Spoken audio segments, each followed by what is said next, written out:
इतिहासको विशिष्ट घडीमा कहिलेकाहीँ एउटा मात्र रेकर्ड बन्दैन, धेरै किसिमका रेकर्ड बन्दछन्। अहिले सम्माननीय प्रधानमन्त्री सुशीला कार्कीको शपथ ग्रहण सम्पन्न भएको छ। उहाँले एउटा महिला प्रधानमन्त्रीको मात्रै यहाँ चाहिँ पदभार सम्हाल्नु भएन, देशको इतिहासमा नाम लेखाउनु भएन कि एउटा यस्तो क्रान्ति पछाडि आएको सर्वसम्मत व्यक्तित्वको पनि उहाँले चाहिँ त्यो मान सम्मान र पगरी प्राप्त गर्नुभयो, जुन चाहिँ चान्चुने तरिकाले कुनै राजालाई हत्तपत्त प्राप्त हुँदैन, कुनै हिसाबले कुनै रङ्कलाई कुनै प्राप्त हुँदैन।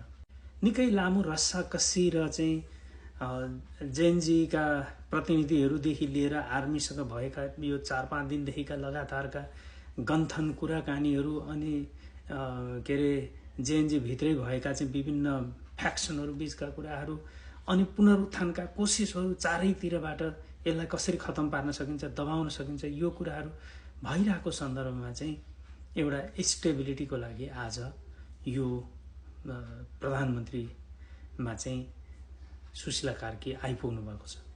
अब यसको अगाडि च्यालेन्ज त कति छन्, योभन्दा अघिल्ला दिनहरूमा धेरै च्यालेन्जहरू छन्, किनकि यत्तिकै स्याउस्याउती चाहिँ पार्टीहरू, शक्तिहरू, व्यक्तिहरू यो चाहिँ उपलब्धिलाई चाहिँ निमिट्यान्न पार्नको लागि चाहिँ खडा भइरहेका छन्।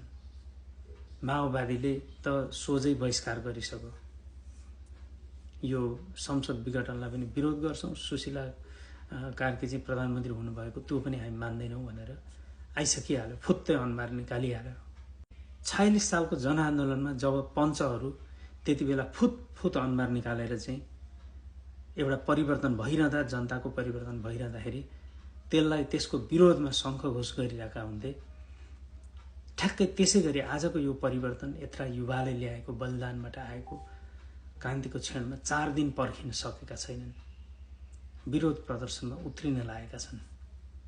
खैर एनिवे, अब दरो खरो रूपबाट चाहिँ पूर्व प्रधान न्यायाधीश समेत भएको नाताबाट सुशीला कार्कीले भ्रष्टाचारीहरूलाई एकमुष्ट एउटै डालोमा हालेर चाहिँ कारबाही गर्ने, घुन पिसिदिने र चाहिँ एउटा मेकानिजम बनाएर त्यो गर्ने र देश विकास निर्माण हरेक कुराहरूमा चाहिँ निष्कलङ्क रूपबाट भ्रष्टाचार र दलाली बिना पार्टीका झोले ग्याङहरू सब त्यो प्रोजेक्ट र फाइल बोकेर कुद्ने त्यो कुराहरू चाहिँ निमिट्यान्न पारेर विशुद्ध रूपले राष्ट्रिय बजेटलाई देश निर्माणमा प्रयोग गरेर अगाडि लैजाने छिन्। एउटा चुनाव सम्पन्न गराउनु हुनेछ उहाँले।